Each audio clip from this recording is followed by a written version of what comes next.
You can see throughout the city of Berlin the remnants of the old wall. So let's take a look at Cold War Berlin.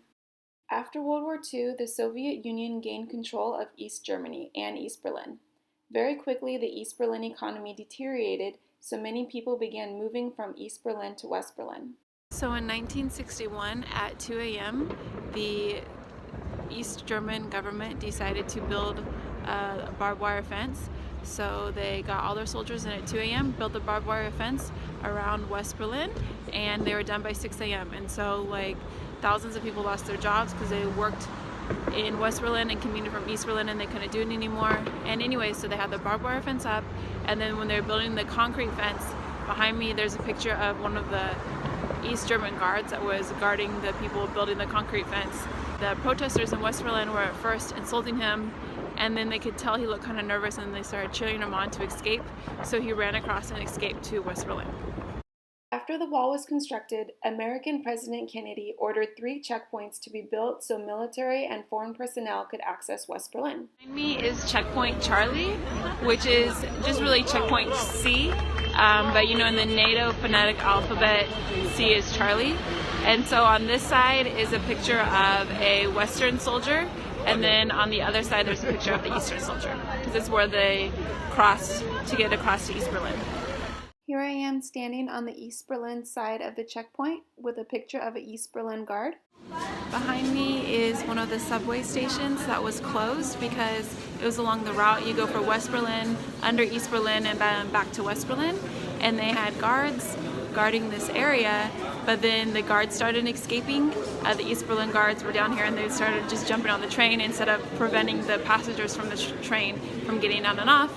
And anyway, so then they had to build more barricades and make sure there was always 3 guards so the guards wouldn't flee to West Berlin. So one thing they did to keep the East Berliners in East Berlin is they built multiple layers of a wall. Here I'll show you the first layer of the wall.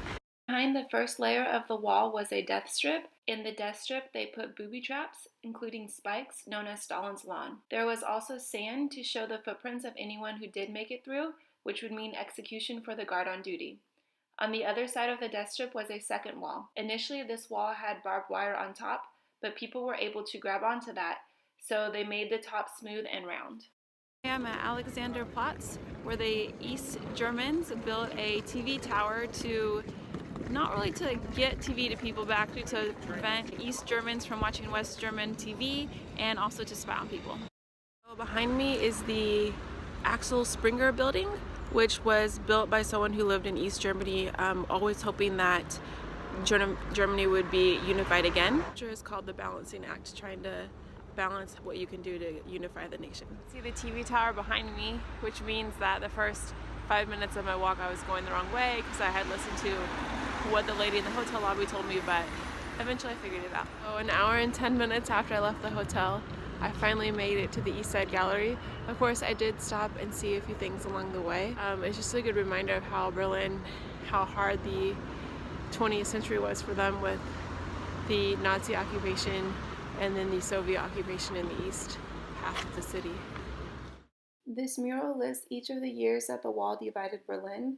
On top of the years are roses, which show the number of people who died trying to escape to West Berlin. Behind me, you see an image of Karl Marx painted on the Berlin Wall. In Stalin's eyes, Berlin needed to be communist because Karl Marx was a professor of the University of Berlin and he was the founder of communism. In the fall of 1991, East Germany planned to loosen travel restrictions, but their spokesperson accidentally said there would be no more restrictions at all. The next morning, crowds of people showed up at the checkpoints and guards began letting everyone through. With their newfound freedom, people started tearing down the wall altogether. That's it for Cold War Berlin. Remember to like and subscribe.